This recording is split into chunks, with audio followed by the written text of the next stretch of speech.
नमस्कार। तो बीएसएससी में जिन लोगों ने भी किसी पद के लिए आवेदन किया है, उनके लिए एक बहुत ही ज़रूरी खबर है। चलिए जानते हैं कि इसमें क्या खास है। तो ये सारी जानकारी आ कहाँ से रही है?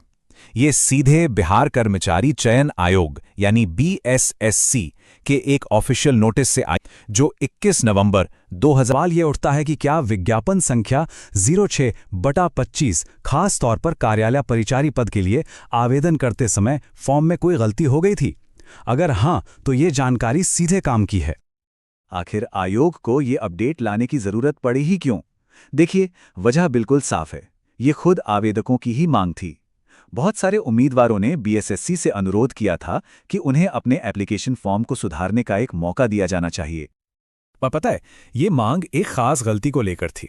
हुआ ये था कि कई आवेदकों से ऑनलाइन फॉर्म भरते समय जेंडर यानी लिंग वाले कॉलम में चूक हो गई थी और बस वो इसे ठीक करने का एक मौका चाहते थे।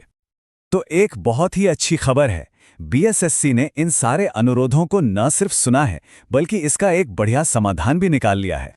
वैसे एक दिलचस्प बात यह है कि सुधार का मौका पहले से भी दिया गया था।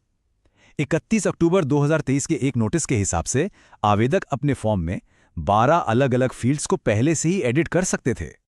लेकिन अब उस लिस्ट में एक और बहुत ही जरूरी फील्ड जोड़ दिया गया है, और वो है जेंडर। जी हां, बिल्कुल सही सुना। अब जेंडर की जानकारी भी ठीक की जा सकती है। ये उन सभी आवेदकों के लिए एक बहुत बड़ी राहत की बात है जो इस गलती से परेशान थे।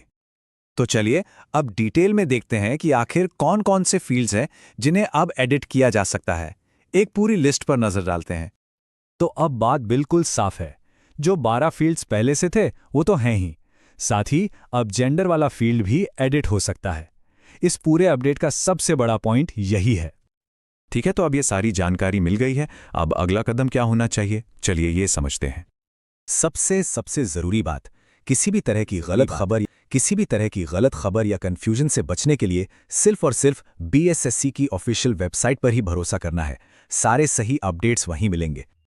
और वेबसाइट का पता है bssc.bihar.gov.in। अपने आवेदन में कोई भी सुधार करना हो या आगे के सभी अपडेट्स पाने हो, बस इसी वेबसाइट पर नजर बनाए रखनी है। तो अब इंतजार कैसा? अपने एप्लीकेशन को एक बार फिर से चेक करने का समय आ गया है, और अगर कोई गलती दिखती है तो उसे फौरन ठीक कर लेना चाहिए। ये मौका हाथ से नहीं जाना चाहिए।